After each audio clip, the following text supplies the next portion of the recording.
నమో వెంకటేశాయ.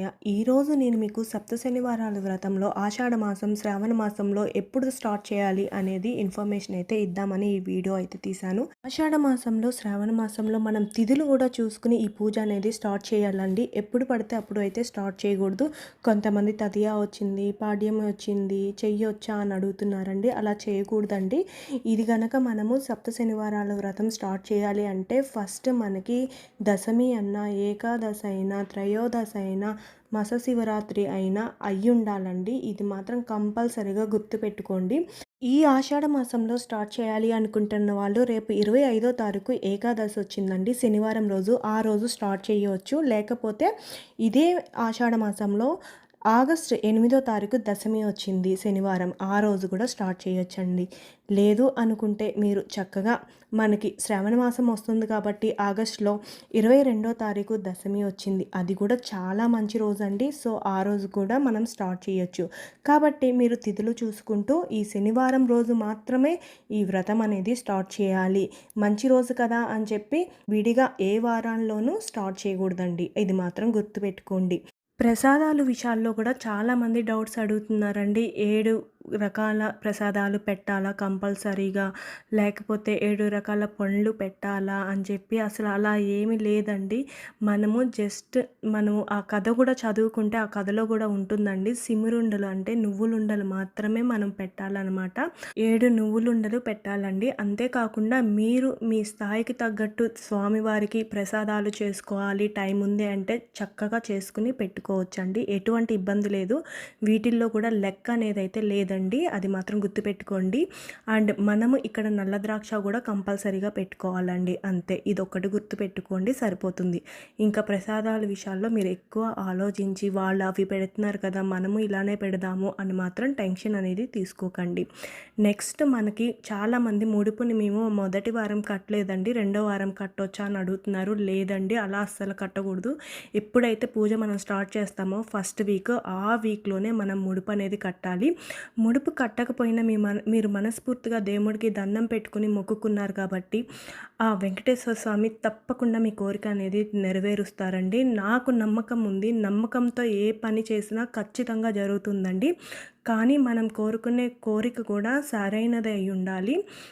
అది మనకి మంచి అయ్యి నలుగురికి మంచిది జరిగేది అయితే కంపల్సరీగా అవుతుందండి. అది కూడా గుర్తుపెట్టుకోండి. ఇప్పుడు నేను వీడియోలో చూపిస్తున్నాను కదండి, కాటన్తో చేస్తున్నాను. దీన్ని వస్త్రం అని పిలుస్తారు. చాలామంది అడుగుతున్నారనమాట, మీరు కాటన్తో వేశారు కదా మాల, అది ఏంటి అని చెప్పి.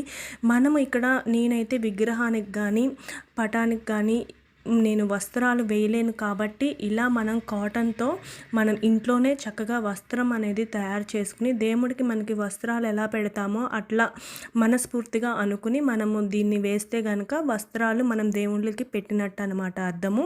కాబట్టి ఇది కూడా మనము ఇంట్లోనే చేసుకోవచ్చండి. నేను అందుకే మీకు పర్టికులర్గా ఈ వీడియోలో చేస్తున్నప్పుడు షేర్ చేస్తున్నాను.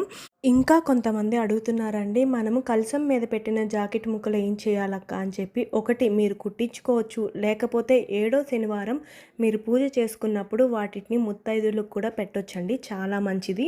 అంతేకాకుండా మీరు క్లాత్స్ మారుస్తున్నారా కింద, లేకపోతే అదే 7 వారాలు వేయొచ్చా అని అడుగుతున్నారు. అది మన ఇష్టం అండి. మనము కొనుక్కునే స్తోమత ఉంటే మనం కొనుక్కుని చక్కగా పెట్టుకోవచ్చు. లేదనుకుంటే ఒకటే మనము ఈరోజు వాడింది జస్ట్ మనం పూజ అయిపోయి మొత్తం తీసేసిన తర్వాత మంచిగా వాష్ చేసుకుని ఆరబెట్టుకుని మళ్ళీ దాని తర్వాత పూజ టైంలోనే ఆ క్లాత్ తీసి అనేది వాడుకోవచ్చండి. ఇంకా కొంతమంది అయితే ఆశ్చర్యం ఏంటంటే, మనం పూజ సాయంత్రం చేసుకోవచ్చా, పొద్దున పూటే చేయాలని అడుగుతున్నారండి. ఖచ్చితంగా మనము సప్త శనివారాలు అంటే పొద్దున్నే లెగిసి చెయ్యాలండి ఈ పూజ.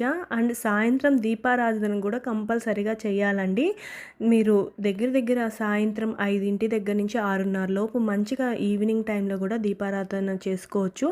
అదే పిండి దీపాలలో కూడా మీరు కొంచెం నెయ్యి వేసి ఒత్తులు మార్చి దీపం అనేది పెట్టుకోవచ్చు. లేకపోతే పిండి దీపాల వరకు తీసేసి పూలు వరకు మార్చుకుని మీరు చక్కగా మామూలుగా మనం దీపారాధన చేస్తాం కదా, అలా ఇంట్లో చేసిన విధంగా సాయంత్రం పూట దీపారాధన చేసుకుంటే సరిపోతుందండి. ఇంకా కొంతమంది ఏమడుగుతున్నారంటే నువ్వుల నూనెతో కూడా పెట్టొచ్చా పిండి దీపాలు అని అడుగుతున్నారండి. నువ్వుల నూనెతో కూడా పెట్టొచ్చండి. కాకపోతే మీరు పెట్టిన దీపాలు మాత్రం ఎవ్వరు తొక్కని ప్లేస్‌లో గానీ, చెట్టు కింద గానీ, వేర్ల దగ్గర గానీ నీళ్ళలో కలిపి వెయ్యాలండి. లేదు మీరు గోమాతకి పెట్టాలి అనుకుంటే మాత్రం ఆవు నెయ్యితోనే పెట్టాలండి పిండి దీపాలు. ఇది మాత్రం గుర్తుంచుకోండి. కలశంలో నీళ్లు కూడా ఏం చేయాలి అని అడుగుతున్నారు. అవి కూడా మన దగ్గర ఇంటి దగ్గర మొక్కలు ఉంటాయి కదండీ! ఆ మొక్కల్లో వేసేస్తే సరిపోతుందండి. ఇంకా మీకేమన్నా డౌట్స్ ఉంటే కామెంట్ చేయండి. నెక్స్ట్ వీడియోలో మీకు తప్పకుండా ఇన్ఫర్మేషన్ అయితే ఇస్తానండి. ఈ వీడియో గనుక నచ్చితే లైక్ చేయండి, షేర్ చేయండి. Subscribe my channel.